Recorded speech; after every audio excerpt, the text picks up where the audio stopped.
Está começando uma conversa, um podcast como tantos outros, mas este é diferente, né? Antes de começar o papo, aqui do meu lado direito tem ele, o bastião da filosofia moderna, o Trotsky do Madalena, o Anti-Olavo de Carvalho, ele, Alexandre Ferreira, seu bom dia, boa tarde, boa noite. Aê! Bom dia, boa tarde, boa noite para todos os ouvintes do Tonelada... Não! Ixi! É um desses podcasts aí. E ele, do meu lado esquerdo, a voz mais doce da teologia, o primeiro cavaleiro do Escuta Ciência, o Cid Moreira da PUC São Paulo, Pedro Luiz, tudo bom com você?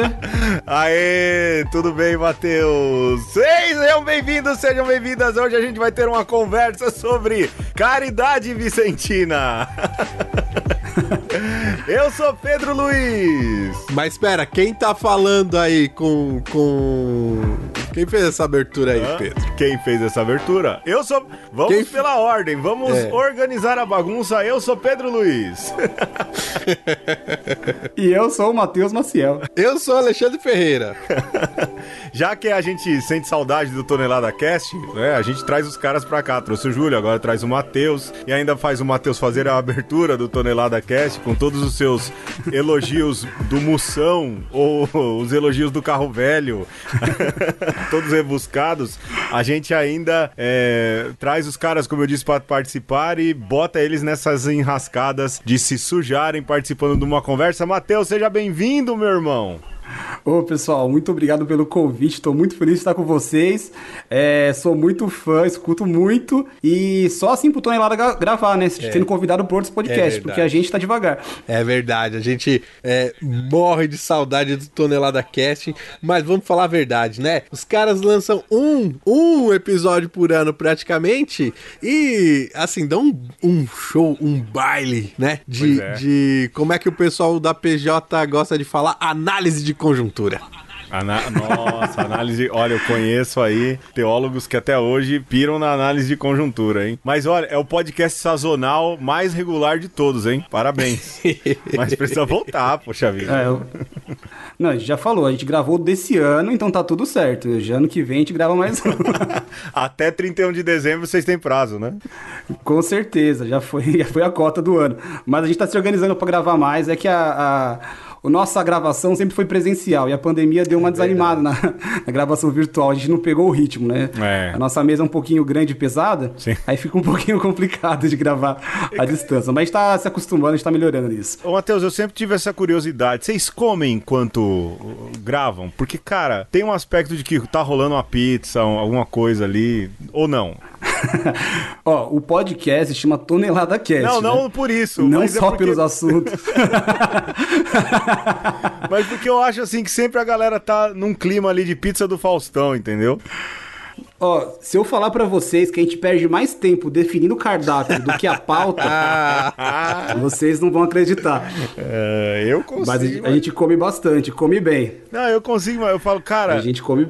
Tem um quê de pizza do Faustão presencial, os caras não terem gravado, rola uma comidinha.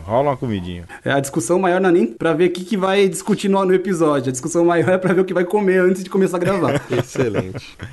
Olha, a gente vai falar, na verdade, de caridade vicentina. O Matheus tem um trabalho muito bacana com a Sociedade São Vicente de Paulo. Que se você, que não é católico, não conhece, fica, porque você vai conhecer uma das histórias mais fabulosas aí da caridade dentro da Igreja Católica Apostólica Romana. Se você é vicentino... Bom, a gente tem uma irmã vicentina, não é, Alexandre? Lá do Ceará, que ouve o nosso programa. Ela já volta e meia manda mensagens. Mas a gente tem o Marcos Matias, que também é vicentino. Justo. Grande amigo. É ali da Zona Leste, também um grande amigo nosso. Da Água Rasa. Mas a gente trouxe alguém... Meu amigo também, grande Marcos Matias. Quem não é amigo do Marcos, não é gente boa. Pois é. Marcos, muito gente boa. Cara, que legal. Lá no Tatuapé. Ele é muito boa gente. Ele que fez o confessionário da Paróquia Santa Paulina do Heliópolis. Tem dedo e projeto dele ali. Que legal. E a gente vai falar sobre esse serviço, essa espiritualidade, na verdade, da Igreja Católica, que tem história, e muita história, especialmente em São Paulo, e em tempos pandêmicos. Agora, a história dos vicentinos de Covid-19 ainda vai ser contada, mas a da gripe espanhola, ela é um testemunho a ser registrado e recordado por muitos e muitos anos. Mas não sem antes com o jogo, e o jogo é meu, e eu fui de O Milagre o Santo. Eu acho que fica fácil, né? Então eu vou soltar aí 2 frases para cada um, e algumas vão parecer bem fáceis, outras nem tanto. Vamos lá, posso começar pelo Matheus? Bora. Vamos lá, então. A esmola não é um direito de ninguém, mas um dever para todos. Quem disse essa? A esmola não é um direito de ninguém, mas um dever para todos. Exatamente. Deixa eu pensar aqui. A esmola não é um direito de ninguém, mas um dever para todos. Rapaz, tá mais Isso fácil do que você imagina. São João Crisóstomo, agora... Não, vou dar mais uma chance. Tá mais fácil pra você do que pra se for São Vicente de Paulo, meu coração tá quentinho, né? Eu vou dar mais uma chance, ainda não é. Eu tô ruim então, porque eu fiquei ouvindo tanta frase hoje pra participar do episódio com vocês. Ah, rapaz, é do Ozanam. Beato Frederico Ozanam. Aê, boa. O galã dos Santos, o bicho é bonito, hein? Além eu ia de, começar assim, por aí. ser um santo, o Ozanam é Beato bonitão, Frederico Ozanam, fundador da Sociedade São Vicente de Paulo. E eu tenho uma notícia pra vocês. E aí? Esse quadro dele, na verdade, não é verossímil. Ele era um cara bem feinho mesmo. Sério? É uma caricatura ao contrário. Exato, o pessoal valorizou muitos traços que ele não tinha no quadro. O pessoal faz isso mesmo. Não, o cara é bonito que só.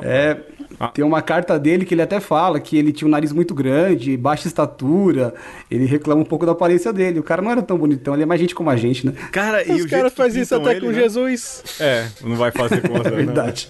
Não, mas o jeito que pintam o Ozanam parece que é o Richard Chamberlain, né? Um galanzão, bicho. Sim, bonito. Vamos lá, Alexandre, essa é pra você. Diga. Pertence àquele que tem fome o pão que tu guardas, aquele que está nu a capa que tu conservas nos teus guarda-vestidos, aquele que está descalço os sapatos que apodrecem em tua casa, ao pobre o dinheiro que tu tens guardado. Assim tu cometes tantas injustiças quanto as pessoas às quais poderias dar. Santa Baquita. Não, já que eu dei 3 chances pro Matheus, vou dar 3 pra você também, vai.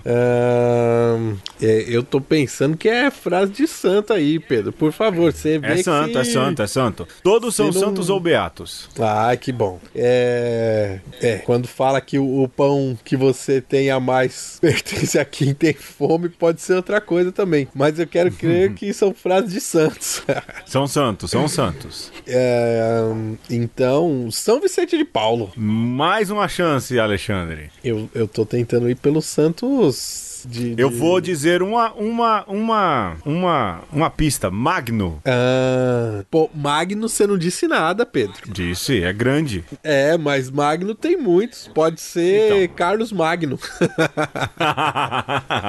Mas é santo, né, Alexandre? São Basílio Magno, Alexandre. São Basílio Magno. Olha aí. Vamos lá, mais uma pro Matheus. Vamos lá, Matheus. A perfeição não consiste na multiplicidade das coisas feitas, mas no fato de serem bem feitas. Essa você vai saber. São Vicente de Paulo, essa, né? Muito bem. Agora, a última... Você tá deixando as difíceis pra mim, passando as fáceis pro Matheus? Tem que tratar bem o convidado, Alexandre. Vamos lá. Última. O supérfluo dos ricos é propriedade dos pobres. São Basílio Magno. Não, esse você já falou. Não é. Santo Eusébio de Cesareia. Eu acho que é um pouco depois, Alexandre. Um pouco depois. Eu vou até ver a data aqui, peraí. Vai. Eu vou ver a data pra eu não falar besteira. São João Damasceno. Depois. Não, Santo Agostinho, Alexandre. Santo Agostinho, é um pouco depois, não errei. Vamos pro tema, senhores. 1-0. Bora lá, aquecemos, vamos entrar em campo.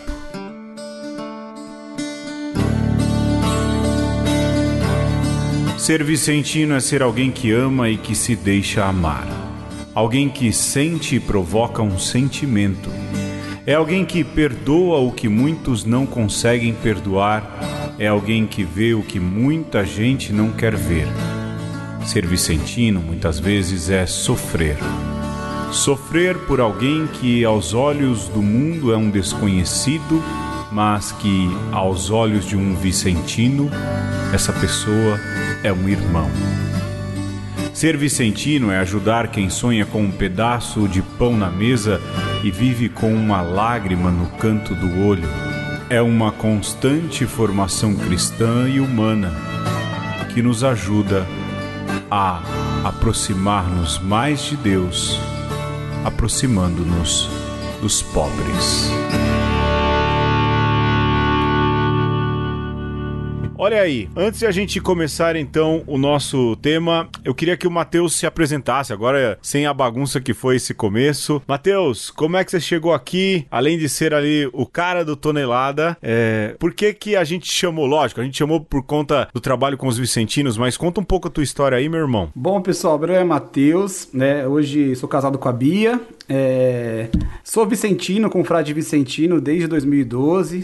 Tenho uma caminhada também na Pastoral da Juventude, onde eu conheci aqueles loucos do Tonelada. Nossa amizade nasceu lá. E vim pra cá porque, primeiramente, escutei um episódio que o Pedro falou do pai dele, que fazia parte da sociedade. Eu me senti muito próximo do seu pai, Pedro. Mas vicentino fiquei muito feliz. Aclamado, como ele disse. Com certeza, né? A gente se sente como parte de uma grande família. Até tem uma história interessante. Uma vez eu fui para Pernambuco, lá em Trapiá do Bom Conselho. Meu avô nasceu lá. E chegando lá, eu vi um rapaz com a camiseta da Sociedade São Vicente de Paulo. Me apresentei e falei: ô, confrade, louvado seja o nosso Senhor Jesus Cristo. Nossa, parecia que eu tinha encontrado o restante da minha família em Pernambuco.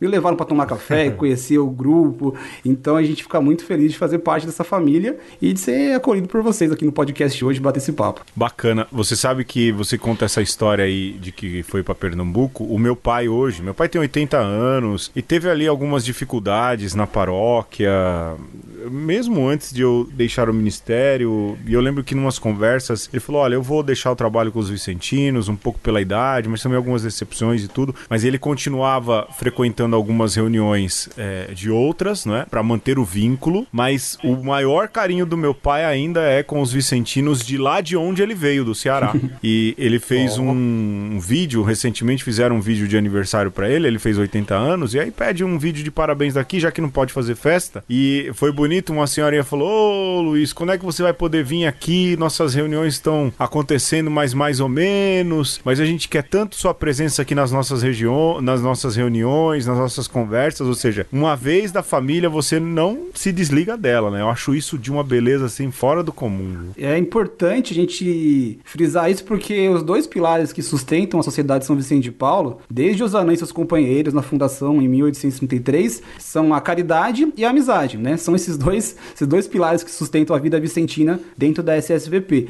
Então, manter esses vínculos de amizade, né, é fundamental para um bom andamento da caridade, né?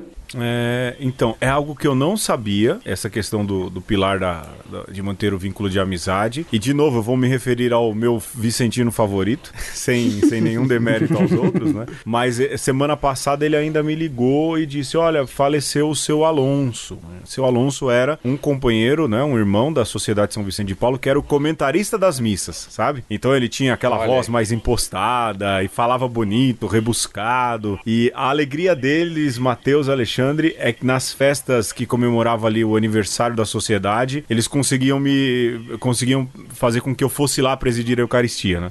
Então a alegria deles era essa, né? E eu fazia questão de ir, porque tem um carinho mesmo pela sociedade. Mas agora, você me dizendo, eu percebo isso, assim. Meu pai tem muitos amigos na igreja, mas o que eles mais se fez próximo e cuidar, por exemplo, ele falou: fiquei triste que eu não consegui visitar o seu Alonso no falecimento. Eu visitei a esposa, mas não visitei ele. É esse vínculo de amizade.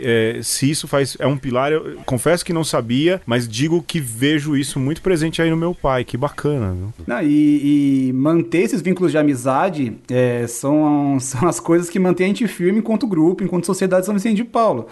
Não adianta a gente vivenciar a caridade no serviço aos outros se a gente não vivenciar a nossa amizade, o nosso carinho e o cuidado com os membros que fazem parte do nosso grupo. Isso na Sociedade São Vicente de Paulo, em qualquer outra pastoral, movimento ou grupo, né?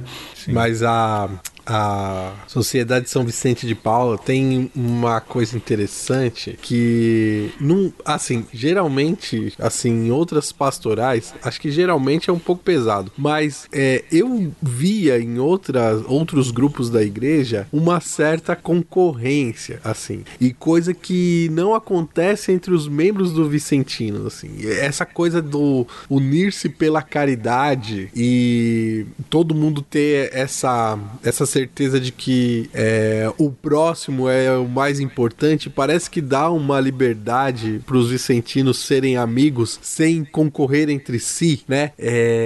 Que acaba sendo um super testemunho também para os outros grupos, né? Então, se você pensar outras modalidades de serviço na igreja que tem quebra-pau, como por exemplo os músicos, as catequese. A catequese. Mas eu tô dando o exemplo do ápice. Que pelo menos cada paróquia, cada comunidade tem um grupo de músico lá que se engalfinha por causa do microfone. E quando você olha para os vicentinos, geralmente é o grupo que não dá esse tipo de trabalho. Não.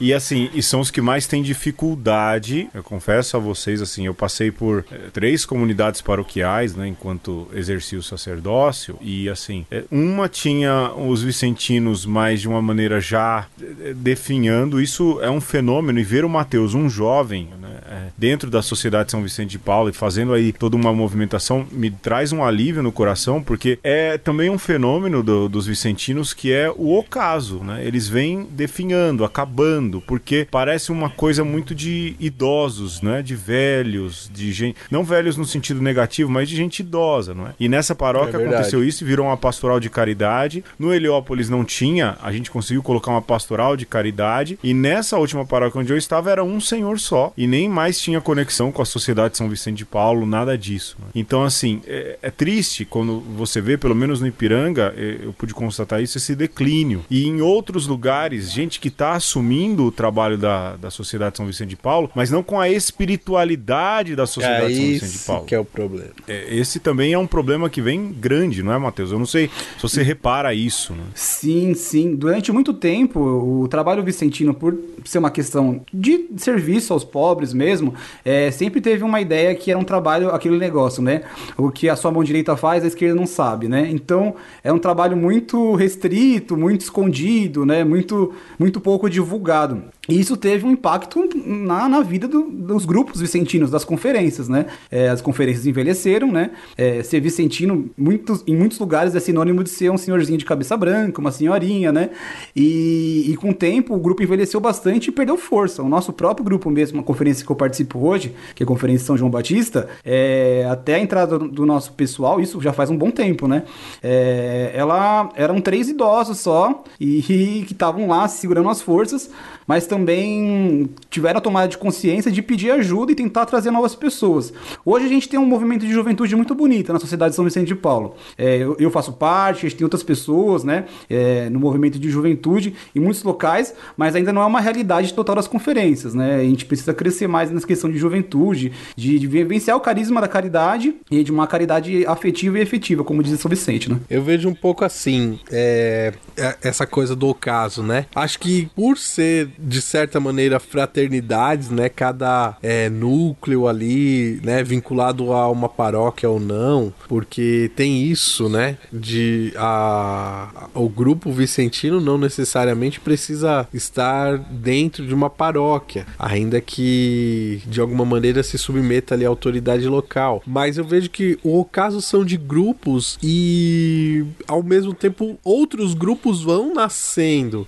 Eu tive a oportunidade de me aproximar, ainda quando era jovem, da Sociedade São Vicente de Paulo lá de Santo André, né? Curiosamente, na minha comunidade de origem, a Santo Oscar Romero, a conferência era ligada a Santo André, e aí eles faziam bailes, promoviam toda uma agitação cultural lá, e a gente era arrastado para esses eventos, e era muito interessante, de modo que, por exemplo, em São Paulo, de fato, acho que no Ipiranga, sobretudo, tinha essa coisa de você ver as conferências se acabando, mas do lado, praticamente, em Santo André, tinha essa coisa da juventude vicentina muito forte e aí que mostrava um outro lado da coisa, né? Com essa preocupação até cultural. Eu vejo, por exemplo, dando um exemplo, a gente usou o Matias aí, o Marcos Matias. Ele é um exemplo de gente que vem... Ele consegue conter ali o respeito, o carinho dos mais velhos. Eu reparo isso, assim, eu orientei 2 retiros para aquela turma. Então ele tem ali todo o olhar carinhoso dos mais velhos, mas ele é uma força nova e quer, assim, peço a Deus que ele consiga, com o jeito dele, trazer mais gente, renovar, porque ele é um cara jovem, ele destoa até do padrão vicentino, É verdade. que é realmente o senhor de cabecinha branca e tudo mais. Mas deixa eu perguntar pra vocês, como vocês conheceram, como você chegou na Sociedade São Vicente de Paulo, Matheus? Bom, como eu falei pra vocês, na minha paróquia, Santa Luzia, que eu participo aqui na região Brasilândia, a gente tinha um grupo, uma conferência, né, que existe até hoje, que é a qual eu participo, um grupo de vicentinos, que tava também, como todos os outros, entregues ao ocaso, né? Tava acabando o grupo, né? E teve um dia que uma senhora, a Marta, ela fez um apelo no final da missa. Ela pediu pro padre na época, falou, padre, posso dar um recado no final da missa? Aí ela falou, pode. E ela falou, gente, o grupo dos vicentinos vai acabar, porque tá todo mundo muito idoso, a gente não tem o fôlego para fazer o trabalho. Porque, querendo ou não, é um trabalho que exige um vigor físico, né? Porque você carrega alimento, você vai visitar o pobre na casa dele, você se movimenta. Então não é só devocional, tem algumas questões que exigem uma movimentação. E em contrapartida, naquela mesma época, o nosso grupo de jovens estava naquele momento que o grupo de jovens não vai nem para frente nem para trás. Vocês sabem disso, né? Chega uma época que todo... Eu falo que a gente sempre, sem nenhuma maldade, que todo grupo de jovens tem data para começar e para acabar. Exato. É o único grupo da igreja que tem prazo de validade é a juventude, porque a juventude não é eterna, né? Exatamente. Tem uns que querem ser. Tem 40 anos aí. Eu conheço gente do meu tempo que ainda tá em grupo de jovem. Eu falo, gente, mas é o quê? Aí fica aparecendo roupa nova, né? Aquelas bandas que tem. Mas isso é para outro papo. Juventude e roupa nova. Anota aí, Alexandre. Demorou. E aí, nosso grupo de jovens estava naquele vai, não vai, e a gente falou, olha que legal, uma oportunidade pra gente. Na nossa cabeça, nosso auxílio seria, iremos arrecadar alimentos para os vicentinos. Somos muito caridosos, tudo certo, vida que segue. Mas sempre tem um senhorzinho muito esperto no grupo vicentino, né? No nosso era o confrade Osmar. O Osmar, que até hoje participa com a gente, é muito amigo nosso, né? Um irmão mesmo, assim. E ele até falava assim, não, filhinho, não vem pra reunião, não. Não vem pra reunião, não. Vem fazer visita com a gente. E visita é uma coisa complicada, né? A gente não visita nem parente, imagina pessoas em situações de vulnerabilidade. Mas o seu Osmar tão insistente que ele ficou apertando a gente, teve uma hora que ficou sem graça de ficar falando não, né? Então o nosso grupo falou, tudo bem, seu Osmar, vamos lá. E o seu Osmar, muito sábio, pegou a gente para visitar a família mais precária que estava sendo assistida pela conferência. Eu não esqueço, para mim foi muito marcante. E ali acho que é um momento que a gente tem uma tomada de consciência e assume o compromisso vicentino. Porque, assim como outros grupos, ser vicentino também é uma vocação, né? Ali a gente teve um contato... Com certeza. Com o carisma. E aí o seu Osmar pegou a gente e falou assim, vamos lá na casa da dona fulana. O bairro que a gente atua aqui é um bairro de classe média baixa, assim. A gente tem a favela da Divinéia do outro lado da avenida, mas onde a paróquia está localizada mesmo, assim, muitas famílias que nós atendemos estão na favela, perdão. Mas no bairro em si, você só vê casa, né? E os nossos olhos nos enganam, porque a gente não vê os cortiços que existem dentro daquele bairro. E aí o seu Osmar levou a gente para visitar a família da dona fulana.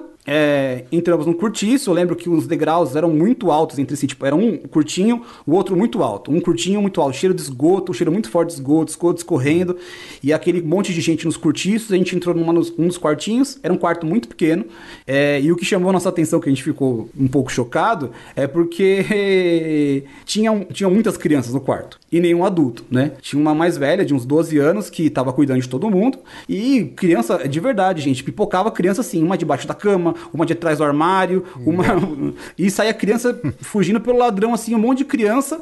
E o seu Osmar, já acostumado com o trabalho vicentino, falou, filhinha, cadê a mãe? Como é que tá? Trouxe aqui, e aí viu tal coisa, a mãe foi lá ver o emprego, né? Aquela história vicentina. E a gente olhando aquelas crianças, de repente sai um menininho. A gente até brinca que ele parecia um avatar, um Smurf, ele tava todo azul. Meu Deus. E aí, minha irmã, a Bia, minha esposa hoje, nós nos olhamos e falamos, e aí, quem vai limpar esse moleque, né? O moleque tá todo azul, e aí a gente percebeu que era a gente que tava ali para fazer alguma coisa, né, naquele momento. Então, assim que nós chegamos aos vicentinos, não foi por reuniões, não foi por falar como bela é a vida de São Vicente do Zanã. É pela experiência concreta no contato com os pobres. Sim. E você, Alexandre? Mano, então... eu tive várias experiências com os vicentinos. Então a primeira foi lá na comunidade Santo Oscar Romero com o seu José Faustino, que era naquele tempo o presidente da conferência, e que era pra mim o modelo de cristão de comunidade eclesial de base. Assim, calmo, com a Bíblia na ponta da língua, caridoso, e ele que arrastava a gente lá pros bailes da juventude vicentina de Santo André. E aí, quando você sai um pouco do seu mundo ideal, que é a sua comunidade de origem, você vai vendo que a coisa nem sempre é tão florida assim, né? Então, também, por algumas paróquias que eu passei, tinha a Sociedade São Vicente de Paulo, bem instaurada e tal, mas eu lembro que uma das paróquias era um pessoal, eles fizeram um negócio mal feito, assim, né? Eles deixavam as pessoas participarem, mas assim, de uma maneira eventual, sabe? Aí a pessoa falava assim, quando tiver que entregar a cesta eu vou. E a pessoa entendia que ser vicentino era ajudar a entregar a cesta. E aí eu falava... gente que assume o trabalho por causa disso, né? E acha que é isso ser vicentino, né? Sim. E aí eu falava assim, gente, mas e as visitas? E aí tinha aqueles dois senhorzinhos, assim, sábios também, que entendia a proposta dos vicentinos, que falava, gente, tem que fazer as visitas. E eles faziam, né? E então era uma coisa assim, eu pegava muito nesse pé do pessoal de, olha, vocês têm que entender melhor qual que é a proposta da mística vicentina, e vocês têm que fazer a coisa de cabo a rabo, porque no fim, a cesta é só um pretexto, não é a coisa mais importante. Exatamente isso. Agora, o mais interessante de tudo, assim, é que os vicentinos, eles acabavam sendo o único braço de caridade da paróquia, ou da maioria das paróquias de São Paulo, o que por muito tempo funcionou muito bem.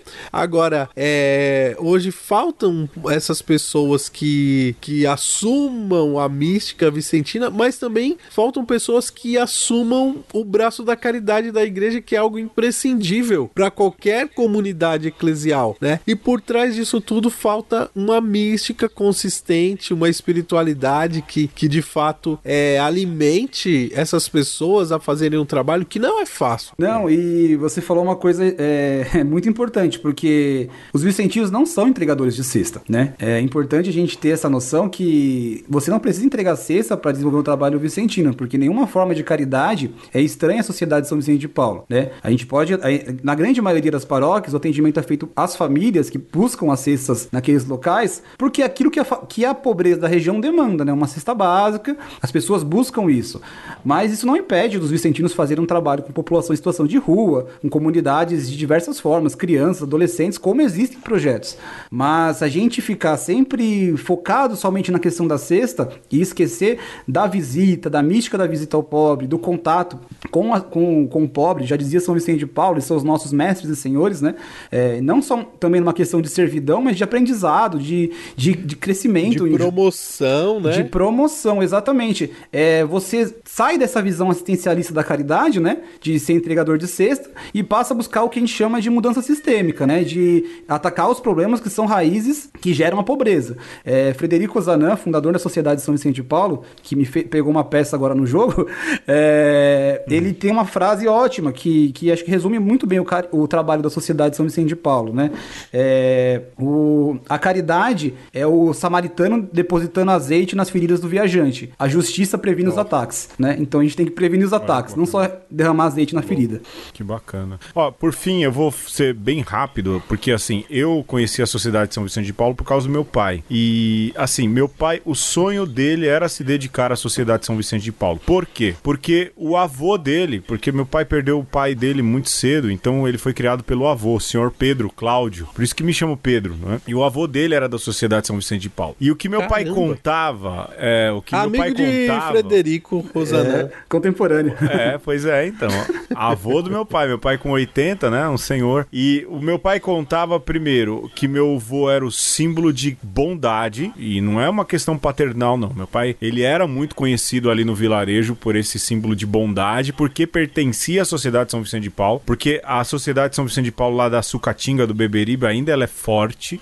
Você vê, a amiga fala, vem pras reuniões, Luiz, quando vier pro Ceará e tudo. E meu pai tinha uma questão da mística da Sociedade de São Vicente de Paulo. E qual era a lembrança do meu pai quando era moleque? De que meu vô, membro da Sociedade de São Vicente de Paulo, sabia até a hora que ele iria morrer. Então ele contava que o meu vô, ele um dia tava mal e as pessoas chegaram pra ele, se juntaram perto dele e falou, não, eu não vou morrer agora. E aí disse que ficou a madrugada inteira, e quando tava amanhecendo o dia, ele pediu a vela, porque o morto segura a vela, né? E aí pediu a vela e falou, não, pessoal, agora eu vou me despedir de vocês, porque agora chegou minha hora. E pegou a vela, acendeu, rezou e morreu rezando ali com os amigos e a família perto. Meu pai conta essa história. Que da hora. Então, essa mística do meu avô, ela ficou tão impregnada no meu pai, que assim que meu pai se aposentou, ele entrou nos Vicentinos da paróquia. E ficou aí 20 anos, eu acho, trabalhando muito, assim. Presidiu a conferência, era ali do regional, era visita e organizava e fazia as formações. Então, assim, eu conheci os vicentinos porque meu pai queria viver a mística do meu bisavô. E ele viveu até quando a saúde pôde, assim, ele foi vivendo. Então, tem a questão da cesta, mas meu pai ensinou isso. Não, a cesta, ela é o jeito de hoje, mas o vicentino, ele tem que ser a caridade em pessoa, né? E foi assim também que eu conheci a Sociedade de São Vicente de Paulo. Pessoal, vamos fazer uma pausa, tomar um café, perder dinheiro no YouTube e a gente já volta. A mesa tão grande, vazia de amor e de paz. De paz. Aonde é o luxo de alguns, alegria não há. Jamais. A mesa da Eucaristia nos quer ensinar que a ordem de Deus, nosso Pai, é o pão partilhar. Pão em todas as mesas, da Páscoa nova certeza, a festa haverá e o povo a cantar aleluia. A festa haverá e o povo a cantar aleluia. As forças da morte, a injustiça e a ganância de ter, agindo naqueles que impedem ao pobre viver. Sem terra, trabalho e comida, a vida não há. Não há. Quem deixa assim e não age, a festa não vai celebrar. Pão em todas as mesas, da Páscoa nova certeza, a festa haverá e o povo a cantar aleluia. A festa haverá e o povo a cantar aleluia. Irmãos, companheiros, na luta vamos dar as mãos. As mãos. Na grande corrente do amor, na feliz comunhão. Irmãos, unindo a peleja e a certeza, vamos construir aqui na terra o projeto de Deus, todo o povo a sorrir. Pão em todas as mesas, da Páscoa nova certeza, a festa haverá e o povo a cantar aleluia. A festa haverá e o povo a cantar aleluia. Bendito ressuscitado Jesus vencedor. No pão partilhado a presença Ele nos deixou.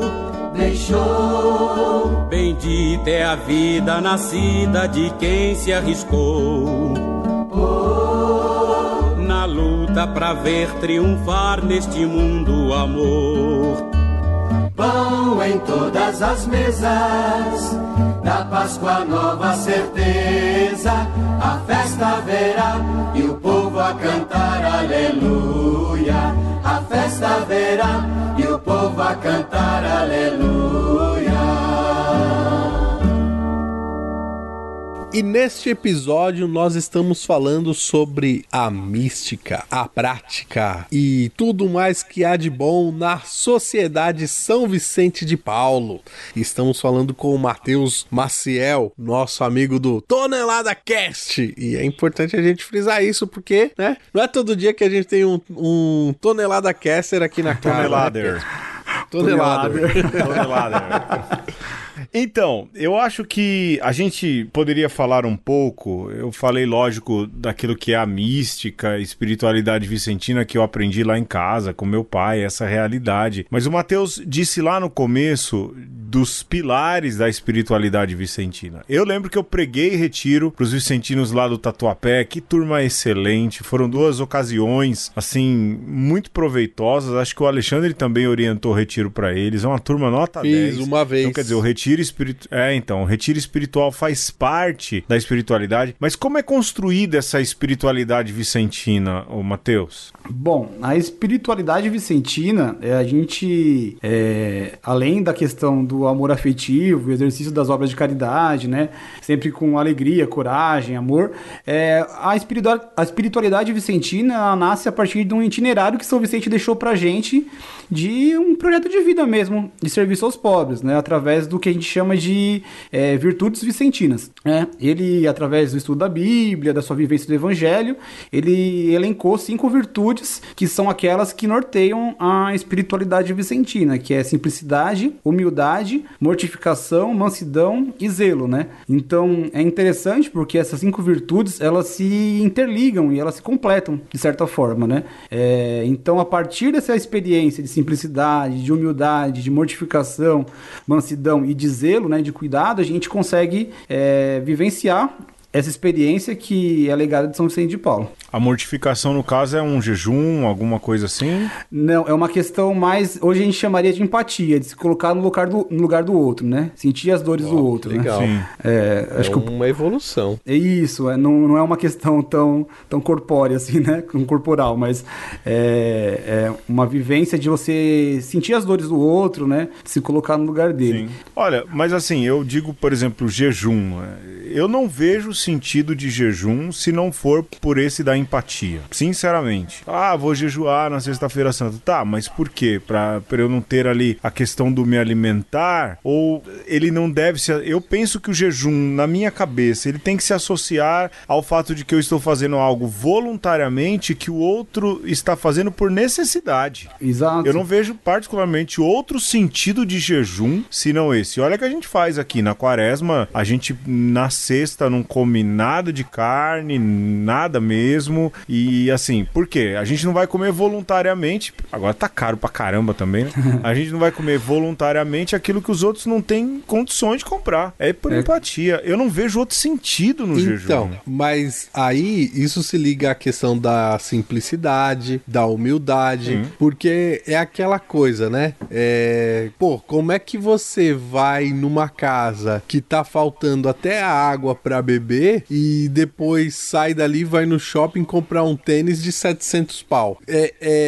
Você se sente constrangido com a sua própria consciência, né? Então, a questão da simplicidade de vida, de certas posturas que você toma na vida, acaba mudando pelo contato que você tem com o sofrimento do outro mesmo. E se não é assim, parece que você tá fazendo as coisas pelo motivo errado, né? E como eu falei, vocês colocaram muito bem agora, elas se completam, né? Se eu quero me colocar no lugar do outro, viver as experiências, né? Sentir as dores, como dizia o Papa Francisco, né? A humanidade perdeu a capacidade de chorar, né? O mundo globalizado, a globalização da indiferença nos tirou a capacidade de chorar. Se eu quero chorar as dores do meu irmão, eu preciso me colocar no lugar dele, eu preciso me mortificar, né? Eu preciso fazer essa experiência. Mas para fazer essa experiência, se eu não tiver a simplicidade, eu não vou conseguir me colocar no lugar dele, né? Sem a humildade, como é que eu vou ter uma experiência simples se não for humilde, né? Se não for manso? Como é que eu vou zelar pelos bens dos pobres, que são nos confiados, né? Os alimentos que a gente distribui, os recursos que a gente corre atrás, as doações, se eu não tenho um amor, se eu não me coloco no lugar dele. Então, é muito interessante a forma que São Vicente viu isso, há 400 anos atrás, de como interligar essas experiências através de uma vivência de fé, né? Assim, e eu acho que ela é extremamente evangélica. Eu não consigo enxergar a espiritualidade vicentina. Lógico, tem a ver com São Vicente, com Frederico Ozanam, também tem a história de Santa Luísa de Marilac e tudo, mas eu não consigo dissociar a espiritualidade vicentina daquilo que é a própria espiritualidade cristã, não é? O Ozanam fala do samaritano, não é? E usa o samaritano como exemplo. Eu vejo assim, nada é muito exagerado, né? Mas uma das mais evangélicas associações católicas que existem, baseadas no evangelho e na radicalidade do evangelho, é a Sociedade São Vicente de Paulo. Ninguém consegue fazer isso de maneira tão organizada e bonita na igreja que nem a Sociedade São Vicente de Paulo. Lógico que tem lá a ajuda à igreja que sofre, hoje em dia tem uma série de novos movimentos, franciscanos e tudo, mas a beleza da Sociedade São Vicente de Paulo, e eu acho que a grandeza dela tá nos leigos. Eles carregam isso. Eu acho que as irmãs fazem bem, né? Apesar de que as irmãs não são irmãs consagradas. Me corrija, irmã, por favor, se eu estiver errado. Irmã Miriam, eu tenho um disclaimer para fazer aqui, que a irmã Miriam, eu conheci na pandemia, virtualmente, nesses encontros vicentinos, e ela me falou, você é do Tonelada Cast? Eu falei, opa, que legal, a freira escuta o Tonelada Cast, né? Eu falei, pô, irmã, você escuta? Não, eu escuto uma conversa, o Júlio participou com um episódio.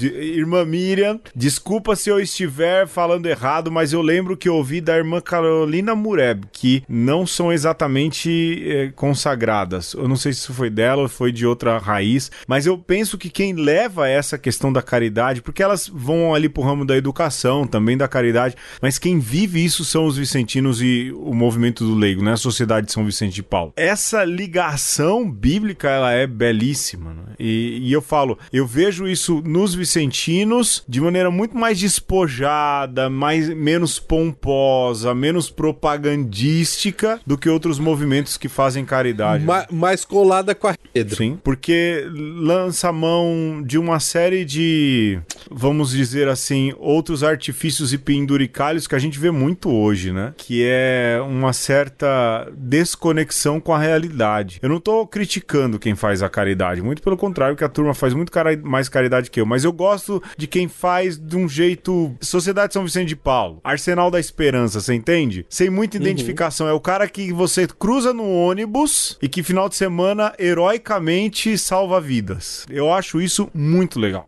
Eu vejo que algumas coisas, né, é natural que com o tempo se desgaste, né, porque se institucionaliza demais, sabe? Quando eu penso, por exemplo, São Francisco de Assis e o que foi o movimento lá dos frades menores no começo, assim, o quanto aquilo atraiu a juventude, e não só os franciscanos, mas você pega também os dominicanos, que tinha essa coisa da mendicância, como fez sentido na cabeça da galera, e conforme a coisa foi se hierarquizando, falando, como a coisa ficou distante da realidade, eu vejo que a espiritualidade dos vicentinos se preserva exatamente porque colou ali na base das vidas paroquiais, pelo menos são as experiências que eu tenho, e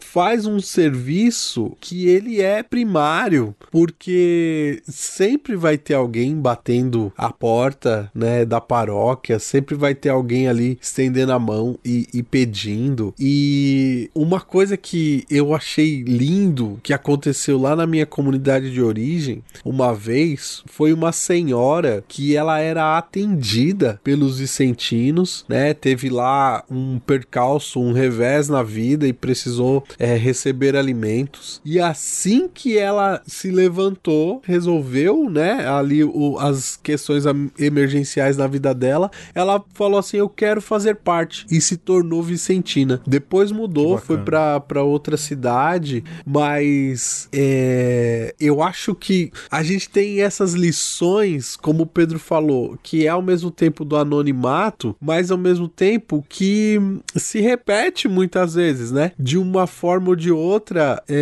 você sabe que essa luz está brilhando por ali, e isso dá sentido para todo o resto, né? Porque se não tivesse alguém que fizesse esses trabalhos e tivesse essa dedicação ao outro, o culto ia perder sentido, também a catequese, porque de alguma forma a gente tem que transformar isso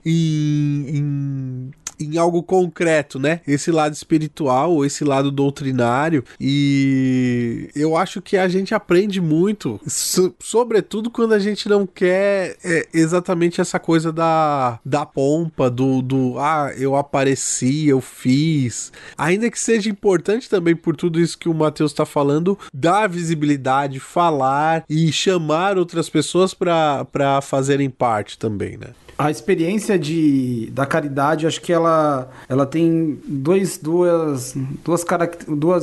rostos, né, a gente pode dizer. A gente primeiro precisa entender a demanda das pessoas que vêm nos pedir ajuda, né? Não adianta nada eu dar um carrinho de cachorro-quente e o cara odeia cachorro-quente para vender, né? A gente precisa escutar as pessoas. Isso já aconteceu, tá? Como diria Paulinho Gogol, é fato venéreo.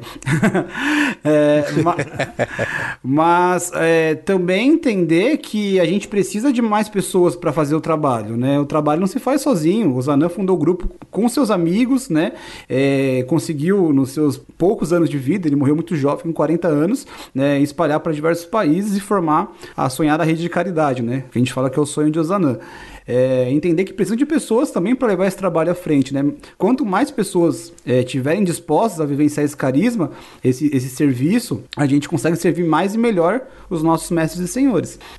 Olha, eu fico pensando, não é, no quanto a Sociedade São Vicente de Paulo, no anonimato, ela faz grandes coisas, mas eu falava lá da questão histórica e pandêmica, e acho que vale a pena resgatar essa história, não é, Alexandre? O professor Neide Souza tem um livro de história sobre a história da igreja em São Paulo, e ele conta que durante a gripe espanhola, os clérigos viajaram para os seus bosques, chácaras, para os seus retiros e ficaram longe da cidade. E quem acudiu à cidade de São Paulo nessa época foram as sociedades, né? Ele fala da Legião de Maria, que fez um grande trabalho, mas a Sociedade São Vicente de Paulo. Então, não dá para, por mais que se fale de anonimato, é de se evidenciar também que muitos anônimos na época da gripe espanhola foram o verdadeiro rosto da igreja samaritana e caridosa, como o evangelho pede, foram esse rosto e não deixaram a credibilidade da igreja cair à época. E eu vejo que talvez esse movimento continue acontecendo agora, né? Até queria perguntar para ti, Matheus, isso aumentou, se intensificou esse clamor pela caridade em época de Covid-19? Nossa, muito, muito, muito mesmo. E é interessante ver vê que com a Covid-19, nos grupos vicentinos, o protagonismo da juventude foi grande, porque na grande maioria dos grupos, né, pessoas, grupo de risco, né, idosos, não puderam sair para atender as famílias como merecem ser atendidas. Pode crer. Então, muitos jovens acabaram assumindo meio que involuntariamente o protagonismo nas conferências para poder atender esse grande número de famílias. A gente sabe que o nosso trabalho é um trabalho que a gente não visa o assistencialismo, mas quem tem fome tem pressa, e numa pandemia com milhares de desempregados, né, pessoas perdendo seus familiares a rodo todos os dias, a demanda por alimentos, por ajuda, remédios, foi muito grande, muito grande. Então, os vicentinos trabalharam bastante. E é até interessante que muitas paróquias que não tinham uma conferência vicentina organizada entraram em contato com os grupos das paróquias vizinhas para tentar ver como é que faz, como é que faz acontecer, porque bateu a porta, né? Eu vejo com bons olhos esse movimento, mas, por exemplo, todos nós estamos em São Paulo, né? Bom, e a gente vê se falar de animar a caridade e tudo, mas o quanto falta uma representatividade da sociedade de São Vicente de Paulo. É curioso isso, né? Porque você tem, até a gente pode falar aí da ação a gente está falando da ação vicentina, melhor dizendo, mas a gente pode falar da família vicentina, porque eu, inocente, achava que os padres vicentinos, os lazaristas, eles seriam os vicentinos clérigos, e na verdade da ordem primeira, outro, né? E na verdade é um caminho totalmente diferente, eles têm uma atuação totalmente diferente, né? O mesmo pensei das irmãs, apesar de que elas estão muito mais ligadas à caridade do que estão os padres, pelo menos os padres que eu conheci, né? Apesar de que é o padre Arno, que é o padre caminhoneiro, que vai aí sendo caridoso, de posto em posto. Não é de crítica, eles falam que eles seguem muito mais a questão formativa de São Vicente de Paulo, né? Enquanto o ramo feminino vai muito mais na questão da caridade, da educação. Aqui em São Paulo tem o Instituto de Cegos Padre Chico, que é tocado por irmãs da família vicentina, mas mostra que nesses ramos da família, às vezes eu acho que falta não é uma coordenação, mas falta uma visibilidade enquanto bloco unido, você entende o que eu tô dizendo? Porque os vicentinos eles estão em todos os lugares, fazendo bem em todos os lugares, mas é tão anônimo que eu acho que falta alguém dizer, a gente precisa levantar essa galera, você entende o que eu tô dizendo? Sim, sobre essa questão dos ramos, eu não posso esquecer de falar, e não quero cometer uma injustiça, mas hoje existe essa coordenação. Hoje os ramos da família vicentina, acho que desde 2006, perceberam isso que estão falando, né? E 2006 é muito recente, pensando em 400 anos de carisma vicentina, de criar um alinhamento e buscar trabalhar juntos. Então, existe hoje são mais de 225 ramos que trabalham no carisma vicentino. Caraca! Né? Existem muitos grupos que trabalham nesse carisma legado por São Vicente de Paulo, né? Existem os ramos fundados por São Vicente, né? Que é a Congregação da Missão, os Padres Lazaristas, né? As Damas da Caridade, que hoje não tem mais esse nome, chama Associação Internacional de Caridade, e as Filhas da Caridade, que a irmã Carolina Mureb faz parte, que a irmã Miriam faz parte, e, aliás, a irmã Miriam deve estar ouvindo, parabéns pelo trabalho que está fazendo em Fortaleza, junto com as irmãs. É um trabalho violento com a população em situação de rua, um trabalho de enfrentamento não só da pobreza, mas também dos agentes públicos que tentam impedir elas de fazer o trabalho lá em Fortaleza. Nossa, essas irmãs deveriam ter uma estátua de cada uma no fim da pandemia, viu? Devia, porque elas estão trabalhando muito e, assim, de peito aberto, né? Estão se arriscando bastante. Mas, mulher, né? Não tem jeito, né? Mas a gente tem vários grupos hoje que fazem esse trabalho vicentino, e a questão principal é o que o Pedro falou. A gente dá visibilidade para esses grupos e trabalha a unidade, né? Por exemplo, aqui em São Paulo, a gente tem uma parceria muito legal com os religiosos São Vicente de Paulo, né? Os padres de Leprevô, e as irmãs vicentinas de Geisingen. Não sei se vocês chegaram a conhecer já a irmã Rosina, que já faleceu, que faz um trabalho muito legal na região da Cracolândia. Tem uma casa lá para as pessoas em situação de rua. Então, como é que a gente pode somar somar nesses espaços vicentinos também, que estão do mesmo lado, na mesma batalha, mas talvez com estratégias diferentes, né? Então, a Sociedade de São Vicente de Paulo é o ramo mais numeroso, justamente por não ser um ramo totalmente leigo, né? Não tem clérigos, não tem consagrados da Sociedade de São Vicente de Paulo, são todas pessoas leigas. Mas como a gente pode somar nesses espaços? Como que a gente pode crescer nesse carisma da caridade, nesse serviço que é tão importante? É escutando, conversando e somando junto, né? É lógico, existem ramos mais devocionais, né? Por exemplo, a Associação da Medalha Milagrosa, que divulga a Medalha Milagrosa de Nossa Senhora das Graças, que foi uma freira vicentina que teve aparição. Mas, no geral, a gente tenta trabalhar junto, né? Mas não é um trabalho fácil, não é tão simples assim, né? Eu aprendi mais uma, não sabia que a Medalha Milagrosa Não sabia? também. Não. É Santa Catarina de Labouré. Sempre vi os vicentinos com a medalha, mas não sabia que tinha essa relação. Mas eu tenho uma teoria com relação a esses serviços de caridade que geralmente não tem uma grande articulação, porque me parece que geralmente quem tá afim de fazer esse tipo de trabalho, geralmente vê o mundo, sente o mundo com as vísceras, sabe? Essa coisa de empatizar-se com a dor do outro, geralmente leva essas pessoas a uma ação imediata. Não pensa muito assim antes de fazer. Você vê isso em pessoal que quer montar ONG, sabe?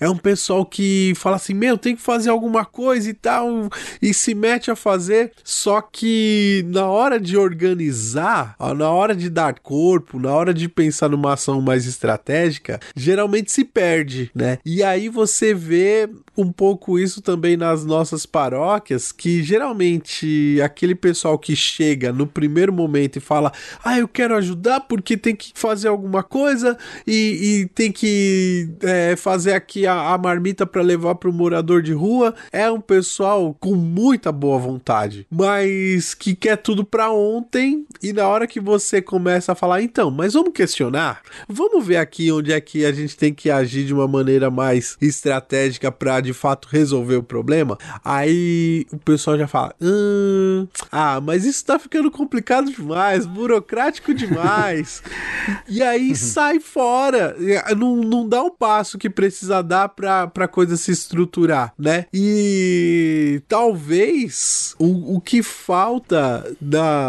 não só, né, nos ramos vicentinos, que aí eu não conheço muito bem, mas nesses trabalhos de caridade, é exatamente esse olhar mais estratégico, sabe? Nem digo burocrático, nem digo assim de uma ação mega organizada, mas, sabe, às vezes me incomodava 2 conferências vicentinas vizinhas que não trocavam a lista de quem recebia a cesta todo mês, e aí tinha aquela família que até por uma questão de sobrevivência ia numa paróquia, pegava mantimento, ia na outra e pegava mais uma cesta básica, e outra família ficava descoberta porque simplesmente não se cruzava, sabe, os dados. Me parece que entra um pouco por esse lado de ser mais vísceras, mais coração e menos cabeça, organização. Sabe? Mas eu acho que isso poderia ficar a cargo aí de alguma coordenação pastoral, né? Que às vezes com falta. certeza, com certeza. Porque também caridade em algumas paróquias é perda de tempo, né? Porque não dá dinheiro. Também tem isso, né? É verdade. Aí não se preocupa tanto com a questão. Não, e só para complementar essa questão de uma ação estratégica conjunta, existem já algumas ações que é um projeto, uma metodologia chamada de mudança sistêmica, que é bem isso que vocês falaram, mas a gente não consegue ainda efetivar isso de fato na vida das conferências e dos grupos vicentinos, que é atacar as causas que geram a pobreza, com projetos, com metodologia, com organização, né? Vocês falando da boa vontade, me veio na cabeça uma frase muito boa de Dom Angélico, que ele diz: nós temos boa vontade, mas nós não somos a legião da boa vontade. A gente precisa se profissionalizar, ter pessoas capacitadas atuando com a gente também, né? Sim. Só para dar um testemunho também dessa coisa do agir estratégico e de como também a caridade inspira. Lá na paróquia Santo Antônio, da Chácara Mafalda, eu propus isso uma vez, sabe? Na hora de fazer a festa de Santo Antônio, que era um festão, né? Reconhecida em todo pedaço ali da Zona Leste e tal. Eu falei, gente, e se a gente pegar aqui esses 10% do lucro da festa e destinar para uma ação de caridade? Assim, o pessoal ficou empolgadíssimo, né? E assim, foi muito legal, né? Porque a gente sempre corre aquele risco de falar o que vão pensar, mas a adesão foi imediata e todo mundo achou uma ótima ideia. E aí depois ficou a cargo dos vicentinos achar uma família que era muito pobre, que precisava de uma ação efetiva na casa para melhorar de vida. Então eles acharam lá uma família muito pobre que com aquele dinheiro da festa dava pra gente trocar o telhado inteiro da casa, sabe? E foi muito legal, muito gratificante, seja para quem trabalhou na festa, seja para os vicentinos que se acharam apoiados, e para a família nem se fala, né? Então, essa coisa de parar um pouco, olhar, ver como a gente pode ajudar e agir coletivamente também nesse sentido, mostra que a nossa caridade pode ser muito melhor se todo mundo tá mesmo nesse espírito vicentino ou samaritano, né? Ou evangélico, como a gente queira chamar. Olha, senhores, vai bem o papo, mas já deu o tempo. E outra, amanhã todo mundo tem que trabalhar. E o Matheus sabe tanto quanto eu o quanto é bom controlar o tempo em um podcast, não é isso, Matheus? Com certeza. O editor fica muito agradecido. Agradece muito. Olha, eu queria agradecer muito, Matheus. Louvado seja nosso Senhor Jesus Cristo, Matheus. Para sempre seja louvado. Eu que agradeço a oportunidade de estar conversando com vocês aqui. Esse papo legal pra caramba. E assim que o Tonelada tomar vergonha na cara e começar a gravar com frequência, a gente quer que vocês vão lá gravar com a gente também, sim. Vai ser muito bom. Aí, pode deixar. A gente vai sempre no podcast dos outros bagunçar, que é quando a gente pode. Ó, falando em podcast, vou aproveitar e fazer também um jabazinho. Falando de vicentinismo, pensando em atingir mais jovens também, a gente tem um podcast dos vicentinos, que é o Papo de Caridade, tá no Spotify. Escuta a gente lá e a gente também quer vocês lá conversando com a gente. Aí veja só, o Papo de Caridade, que era um blog, virou um podcast. É transmídia, né? Aê! O Papo de Caridade era o blog do Matheus. De vez em quando eu ainda coloco umas coisas lá no blog. Olha aí, procure aí, a gente vai deixar também o link Papo de Caridade, se você quer conhecer e se aprofundar um pouco mais nesse serviço que está em todo lugar, mas parece que está em lugar nenhum, justamente pela capilarização. Aliás, é Nosso Senhor que diz, né? O reino de Deus está aqui e ali, você não consegue dizer onde ele está e ele está em todos os lugares. Assim é essa belíssima representação do reino chamada Sociedade São Vicente de Paulo. Eu fico por aqui. Alexandre, tem mais alguma coisa? Só agradecer ao Matheus aí e, cara, no que precisar, tamo aqui e sinta-se convidado aí a estar conosco mais vezes, porque precisamos falar dessas coisas e que bom que temos aí agora também o Papo de Caridade pra ouvir. E é isso, Pedro Luiz. É isso, senhores. Um beijo. Um abraço. E um aperto de mão. Coragem. Até mais.